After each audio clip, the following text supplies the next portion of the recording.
Who's a person you know that refuses to grow up? My brother is 31 years old. In his time on Earth, he has not had to lift a finger to keep any of his needs met. He dropped out of college after less than half a semester because he could not bother rolling out of bed before noon to take the car our parents got him to class. He's worked a combination of 2.5 months in his entire life. He lost his first job at a Dairy Queen because he swore at a mother over the drive-through speakers, and lost his second because he got caught stealing from the till of a family-owned restaurant. He has spent the last 8 years rolling out of bed at 2 p.m. to do nothing but play video games and troll Discord servers to find someone just as pathetic as him to hang out with. It does not help that he's an annoying, violent, self-centered brat who would push my parents in front of a bus for the thrill of the dopamine hit. My parents always tried their best with us. They gave us everything we ever needed in life and then some. They have always been more than understanding to all of their children. For me and my 2 siblings who are worth something, it leads to incredible performances in academia, well-paying jobs, and an amazing start to our adult lives. I wish I could commend them for the 75% success rate. But, they have allowed the man baby to sit in his cradle and make demands for 31 years too long. And now, they find themselves with an overgrown toddler who sits in the attic playing Valorant all day while cursing my mom out when she dares to ask him to clean up the rotting garbage he spreads across his room. Last year, Dad had a stroke. He is now at a point where he needs 24-hour care from a professional.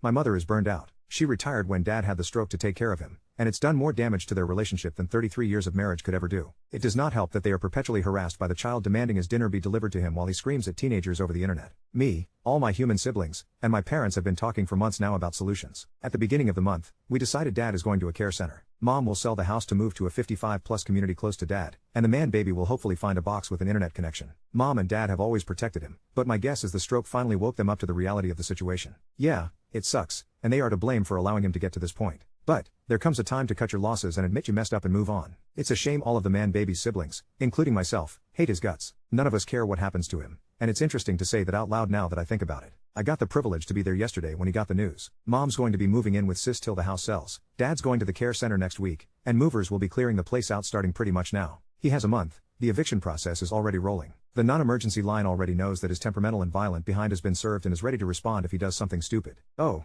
and our firefighter neighbor will be over in only a few minutes if he needs his butt put in gear on short notice. It was wonderful. His meltdown was legendary. He actually stomped his feet and screamed that it's not fair. Said he was going to sue us all. Screamed in an elderly man's face saying he wants to kick his butt. He demanded to know what we were going to do to help him find a place to live, how much money we were going to give him to make sure he didn't end up on the streets. Asked what he's supposed to do about the fact he was saving his money to buy a new graphics card. He somehow still does not understand exactly what he is now facing. He's now not talking to Mom or Dad. He's locked himself in his room since last night and only comes out to use the restroom and take food from the pantry that will not be filling itself anymore. It's great as my brother is staying there and working remotely to make sure he does not try anything, and to update me and my sister on the man baby's tantrum.